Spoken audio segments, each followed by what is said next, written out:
लेकर बिहार में सुपड़ा साफ होने जा रहा है। महागठबंधन की सरकार बहुमत के साथ बन रही है और ये बात मैं नहीं कह रही, ये बात TV9 का एग्जिट पोल बता रहा है। दोस्तों, जहां एक तरफ TV9 के इस सर्वे में एनडीए को 91 सीटें मिल रही है, यानी कि 100 से भी कम सीटें मिल रही है, तो दूसरी तरफ महागठबंधन को 149 यानी 149 सीटें मिलती दिख रही है, जबकि बहुमत का आंकड़ा 122 सीटें हैं। यहाँ पर महागठबंधन की सरकार न सिर्फ बन रही है बल्कि बहुमत से ज्यादा लेकर आ रही है। 149 सीटें महागठबंधन के खाते में जाती हुई दिख रही है।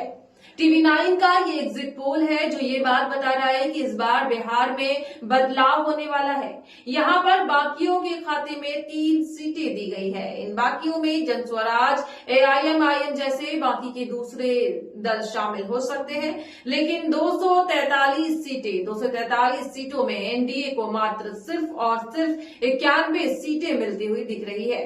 बहुमत से काफी पीछे आंकड़ा बिहार में 122 सीटों का है।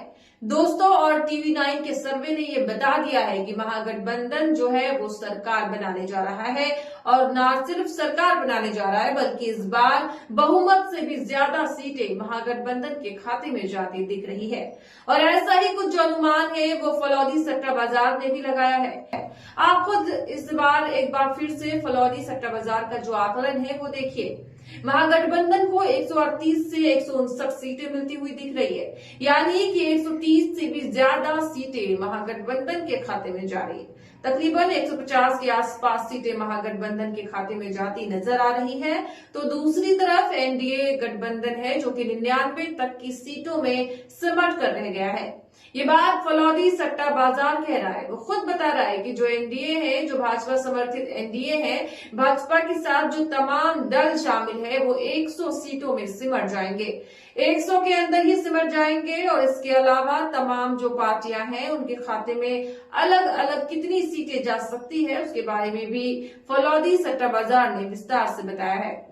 आरजेडी के खाते में जो करीब 85 से 92 सीटें जाती हुई दिख रही है, तो वहीं कांग्रेस के खाते में 30 से 35, वीआईपी के खाते में 3 से 8, लेफ्ट पार्टियों के खाते में 20 से 24 सीटें जाती दिख रही है। तो वहीं एनडीए में भाजपा के खाते में 46 से 49 सीटें जाती दिख रही है। 101 सीटों पर लड़ने वाली भाजपा 49 सीटों तक सिमट सकती है। दूसरी तरफ अगर आप जेडीयू की तरफ देखेंगे तो 38 से 40 सीटें, यानी पिछली बार जो 43 सीटें जेडीयू के खाते में गई थी उससे भी कम सीटें जेडीयू की इस बार आ सकती है। लोक जनशक्ति पार्टी यानी कि चिराग पासवान की जो पार्टी है वो 8 से 9 सीटों पर सिमट सकती है। उनका जो पिछली बार के चुनाव का जो रिजल्ट था उसमें काफी सुधार दिख रहा है, क्योंकि इस बार एनडीए के साथ है। और इसके अलावा हिंदुस्तान अवाम मोर्चा यानी जीतन राम मांझी की पार्टी जो है वो मात्र 1 सीट पर सिमट गई है। और फलौदी सट्टा बाजार की इस जो पूरा ये ताजा रुझान निकलकर सामने आया है, जो एग्जिट पोल सामने आया है, उसमें कुशवाहा का नाम भी नहीं है। उपेंद्र कुशवाहा जो एनडीए में शामिल है उनका नाम भी नहीं है। तो क्या ये समझा जाए कि उनका खाता नहीं खुलने वाला है? क्या उनके खाते में एक भी सीटें नहीं जाने वाली है? खैर, फलौदी सट्टा बाजार के इस एग्जिट पोल की माने तो यहाँ पर एनडीए कम सीटों में 100 से भी कम सीटें में निपट रहा है। तो दूसरी तरफ 169 सीटें तक महागठबंधन के खाते में जा रही है।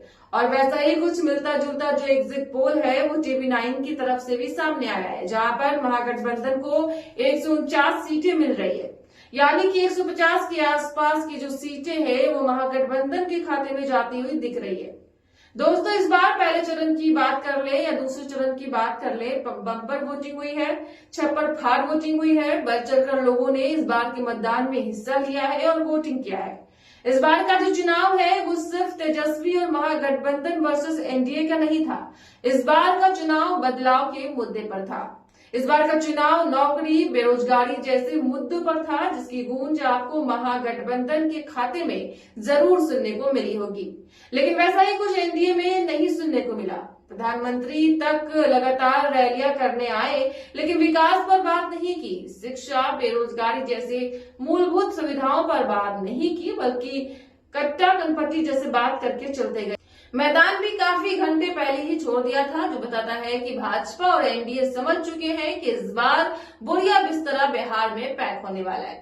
दोस्तों, ये जो एग्जिट पोल है वो लगातार सामने आ रहे हैं। इन एग्जिट पोल्स में महागठबंधन को बढ़त मिलती दिख रही है। हालांकि 10 से ज्यादा एग्जिट पोल जो है, सरकारी एग्जिट पोल, वो एनडीए को जिताते हुए दिखा रहे हैं। एनडीए के खाते में करीब 120 से 130 सीटें डाल रहे हैं। लेकिन 14 नवंबर को नतीजे सामने आएंगे और तब देखने वाली बात ये होगी कि किसकी सरकार बनती है, कौन बहुमत लेकर आता है, कौन मुख्यमंत्री की कुर्सी संभालता है और कौन सी पद की शपथ लेता है। तब तक के लिए आप देखते रहे केएलई न्यूज। तमाम खबरों से हम आपको समय समय पर रूबरू कराते रहेंगे। फिलहाल के लिए खबरों में इतना ही। आप देखते रहे केएलई न्यूज, जहां आपकी हर आवाज बनेगी देश की आवाज सच के साथ।